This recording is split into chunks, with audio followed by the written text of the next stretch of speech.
Hello guys, welcome to Real Talk for Real.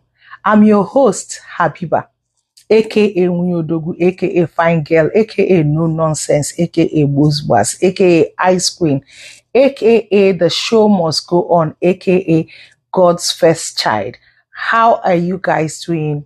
Hope you had a wonderful Christmas last year, and let me say Happy New Year to each and every one of us all over the world. I want to say Happy New Year, and I pray that this year brings you joy, peace, happiness, and the best things of life. Whatever is your heart desire, I pray that God grants you those heart desires as long as they are according to the will of God. Happy New Year. I love you all. Welcome to 2025. This is an amazing year. God is going to do wonders in each and every one of our lives. Happy New Year. I'm so happy to have you here. To all my subscribers, I want to say thank you. I appreciate you. You give me so much joy. Thank you so much for subscribing to our channel. And to those who are yet to subscribe, I am begging you, please, please, please, please subscribe to our channel, Real Talk for Real. Please subscribe to our channel, Real Talk for Real, and hit the notification button so that whenever we have a new video, you'll be the first to know. And we are also on Instagram. Please follow us on Instagram at Real Talk for Real 2015. And also, we have emails for those of you that don't want to say something on the comment section and there is something private that you want us to talk about. Email us at gmail75@gmail.com. Sorry, Real Talk for Real 75@gmail.com. Email us and let us know what you want us to talk about next. And let's head on to today's topic. Today's topic, I know you guys are waiting for the boozbas, the gist and the opinions and everything. But today we're going to be talking about something way different. It shock you guys. We're going to be talking about God. We're going to be talking about knowing God for yourself. I've been on a journey of knowing God for myself. And I find that every year, not until 2 years ago, I always have this note where I wrote down, and I know a lot of us do it, where we write down our New Year's resolution and what we want to achieve and what we want to do and what we don't want to do and everything. We write them down. And for me, I don't know about a lot of people. For me, it never happens the way I planned it. It never happens. It has never worked for me. So for all those who do the New Year thing, the New Year writing down, jotting down, and looking forward to having them achieve, and you actually get them done, I'm kudos to you. I'm very, very happy for you. But for me, I have learned since 2 years ago to let God handle the affairs of my life. And that is important when you know God for yourself. And I find a lot of things that I have come to discover for myself about God, because there is this thing that a lot of us always think that God, we always make God one size fits all. Like, because he did it this way for this person, he's going to do it this way for me or for the next person or for AYZ. But it never happens like that. I've come to understand that God works in mysterious ways. I'm not a preacher, so I'm going to let you know how my journey about knowing God for myself has been, long time, all my life, I've always heard preachers say, God is not interested in our tears. God is not interested in you crying and all that stuff. And I started wearing this tough skin where when I begin to talk to God, I begin to talk to God like he's my mate. Like, I don't want to be vulnerable because I feel like, the pastors say that God is not interested in my tears, so I don't have to cry. I have to tough up. I have to man up and chance it and talk to God and let God see the situation I'm going through. I know that. And each time I do that, for years, I've always done that. And The situation is still there. It never moves. Nothing happens. Nothing changes. And then I was reading my Bible and I found where the word of God said, and I cried unto the Lord. And he heard my cry and he answered. I'm like, wow, this is amazing. So now I have to go back to get myself to a point where I understand that he's my father and I'm his child.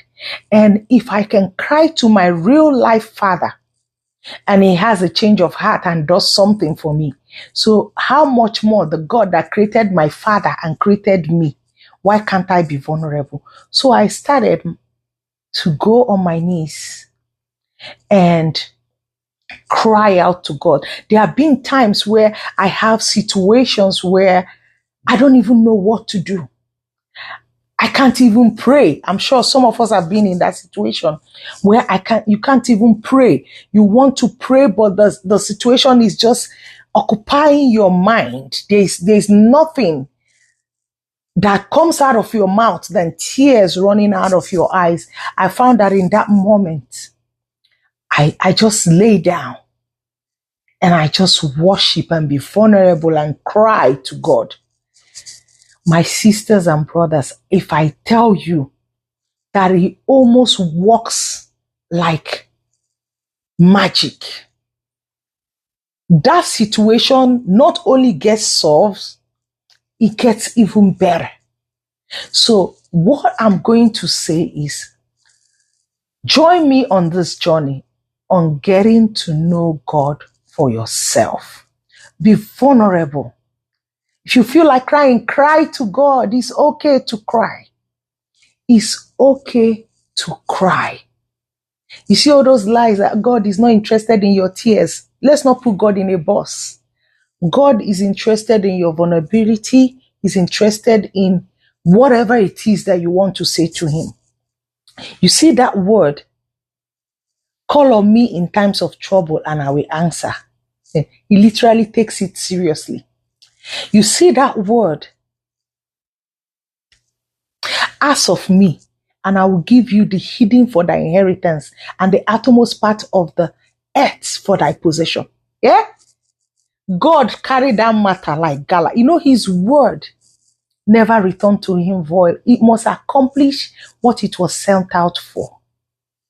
I have put in God's word to him every single time I find myself in a very bad situation. And he shows up for me in ways that still shocks me till this day. God does not joke with his word. I am telling you guys. Know God for yourself. Read the Bible. Remember his words. Bring it back to him. Let him know. And you don't just come to God with bitterness in your heart. You don't just come to God with jealousy in your heart. You don't come to God with backbiting in your heart. Come to God with an open heart and you will see miracles. The things that God have done in my life, sometimes I have to pinch myself to say, is this really happening or I'm dreaming? God have changed my life in ways, and coming from someone who I will not lie, I was never a pagan. I've never visited a native doctor in my life, but I didn't just like God. I just felt like it's too much problems. It's too much bother. So growing up, when they asked me to pray, I'll be like, this woman again. I used to dislike my mother when she wakes up in the midnight for prayer or early in the morning for prayer. I'm like, what is all this again? You know, I used to be that girl. So I was all about, let's club, let's party, let's have fun. I felt like being close to God was going to derail me from living my life. So I didn't want that life. You guys can keep the church part and let me just have fun. So going to church for me was just fun. Okay, something that we do on Sunday. So I ran away from it. I don't want to be a pastor. I don't want to marry a pastor. I don't want to have it. I just want to go to church and just go to church. You know, and I found that the more I tried to run away from God, the more he found me. So it's a journey with God. God can meet you in any situation and any position that you are in. It doesn't matter where you are. It doesn't matter how you are. It doesn't matter what you have been through, what you have done. God can meet you right where you are. And you don't have to be somebody else. You don't have to be too holy. You don't have to be too religious for God to meet you at the point of your need. I am a living testimony of that. God found me. I was running away from him. He found me. And I'm like, God, I don't think you can cope with Nzuzu because I don't understand if you know what you are doing. No. You don't see all the serious people. You don't see all the people that are just there raising their hand, worshiping you. Now, God, you have to bear with me. So I understand that he created me with Nzuzu. So you already know what he bought for himself. So he's managing me. We're managing ourselves. He's managing me, So what can I say about this journey with God? It has been lovely. It has been wonderful. He has opened doors that I never knew were possible. It has done things that, you see, the way God deals with me is this. I will tell you a story. I will be in a relationship and God will show me clearly that this relationship is where you're not supposed to be. And me, myself, I will feel like I know more than God. You know what? That thing that they always say, oh, move the hand of God, move the hand of God. Yeah, so you move to the hand of God to some extent to where he actually wants you to be. Maybe you move it faster. But in a situation where he doesn't want you to be and you want to put yourself there, what I found with God, the way he deals with me. So you have to find the way God deals with you. God deals with everyone individually according to their capacity and where he can get your understanding. If you are slow, he gets you in a slow way. If you are smart, he gets you in a smart way. If you are someone that takes conviction to get there, he will show you things to convince you. That's the God that I serve. I don't know about any other God, right? So I find that in a situation where I put myself places he doesn't want me to be, and he shows me clearly, he doesn't show me through dream, he shows me physically that this is where I don't want you to be, and this is why. But because I like that person so much, or because I like the idea of being in a relationship so much, I stay put. And how God deals with me is that he lets me deal with that situation. When that situation shows me pepper, to the point where I'm almost about to die. He's not going to let me die. He knows that he won't let me die. But he's letting me learn why he didn't want me to be there at the first place, but I decided to put myself there. So he's letting me go through that journey and see the reasons why he didn't let me there. He's not going to let you die. Some journeys that you're going through and the pains that you're going through is because God told you not to do it, but you went ahead and do it. It's not because he's a wicked God. He's letting you learn from that situation. And after which he's going to save you. Always have a father. He always comes out and save you from your mess that you put yourself in. He always show up. He comes out and he saves you. And you learn. Boy, do I learn from it. I learn from it. And I learned from that to ask God first. And the moment he tells me, no, go, I pull back until he gives me the green light. So he lets you go through things that he has already warned you from, that you didn't listen, so that you could learn from it. And after you're done, you will appreciate him for directing you. Ask for God's direction this new year. In as much as writing down list of what you want and what you don't want, I think you should spend more time with God, asking, where do you want me to go this year? What do you want me to do? What kind of relationships do you want me to be in? What kind of people do you want me to be around? What kind of direction? How do you want me to touch people's life? Because if God had put you in a position to touch people's life, and you sit down there and you think that I am this high and mighty person. Nobody can touch me. I got here by myself. See what happens. God will move you aside and raise up someone else from nowhere to achieve the same goal. Watch when Esther's uncle came to her and he says, God have put you here to save the Jews.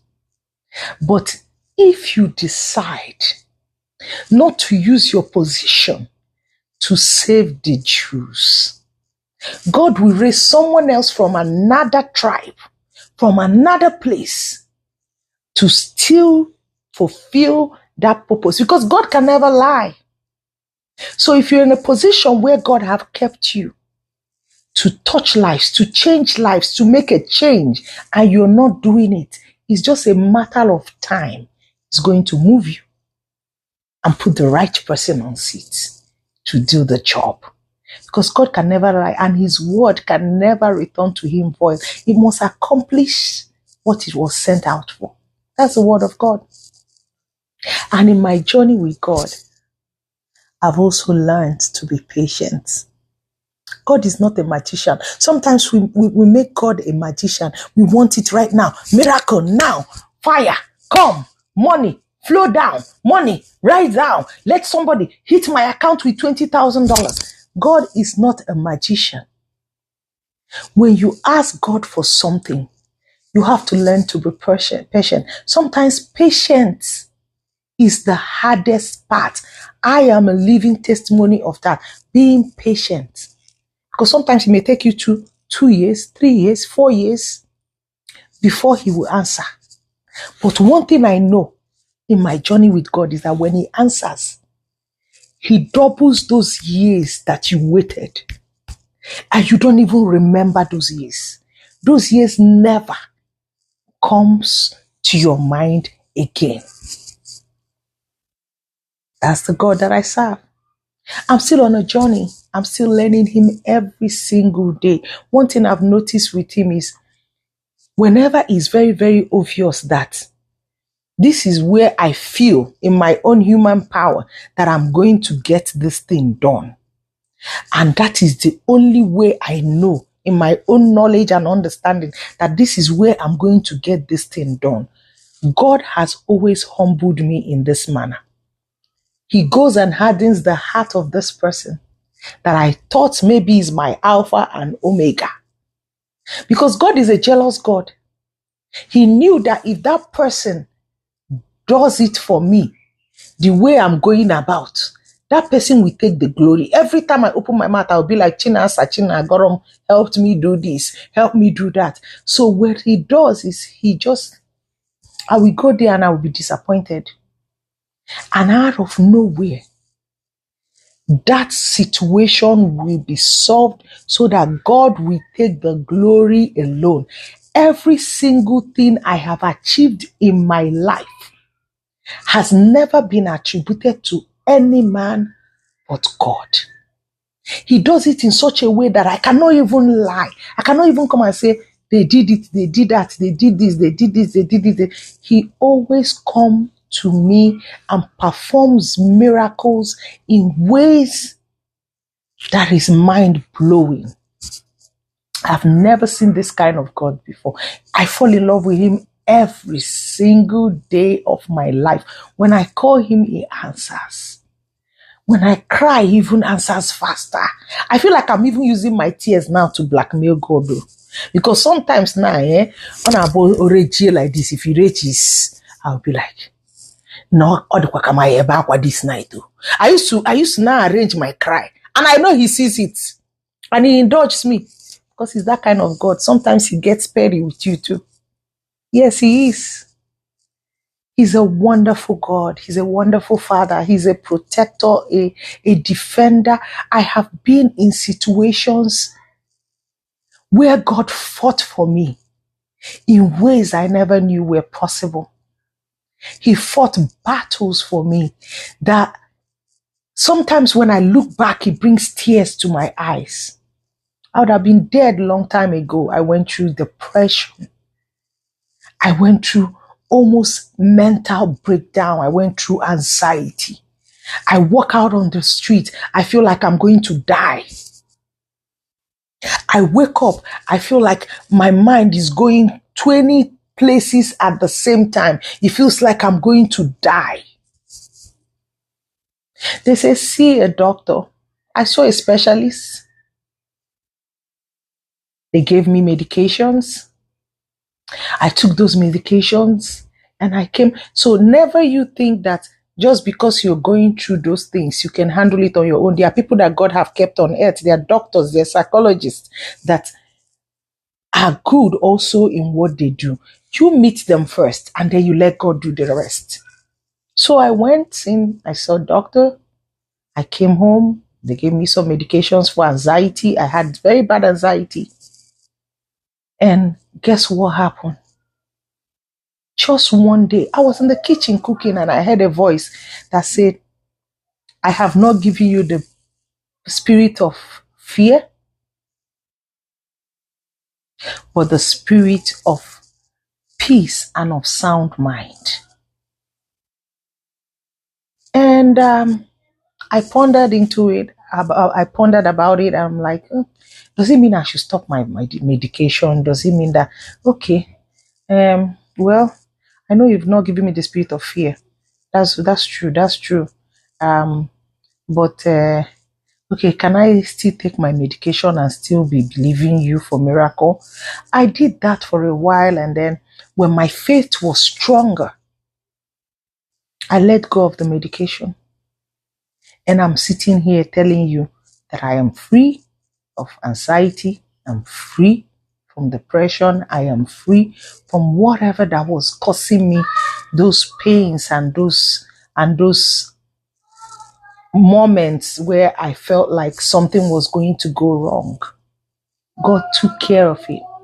God healed me and changed my story. So this year, when you're making your New Year's resolution, why don't you put God first? Let God guide your year. Let God make things that are supposed to happen. Because I feel like when we write it down, we're in control and we're limiting God to only what is in the piece of paper versus just letting Him have His way and give you the best, because His plan for us are of good and not of evil. He will always give you the best, better than what you wrote down. So let God be the guiding force for this year. Put Him first in all that you do. Be sincere. Love one another. Take care of one another. Be truthful. Be kind. Be respectful. And honor God. I love you all. Once again, Happy New Year from Real Talk for Real. And please subscribe to our channel. Hit the notification button so that whenever we get a new video, you'll be the first to know. And we're on Instagram. Follow us at Real Talk for Real 2015 and email us at realtalkforreal75@gmail.com and let us know what you want us to talk about. I have a lot of juicy gist coming. I have a lot of juicy topic coming. Stay tuned. We're going to talk about everything this new year. I love you all and it's always happy to see you. Bye-bye.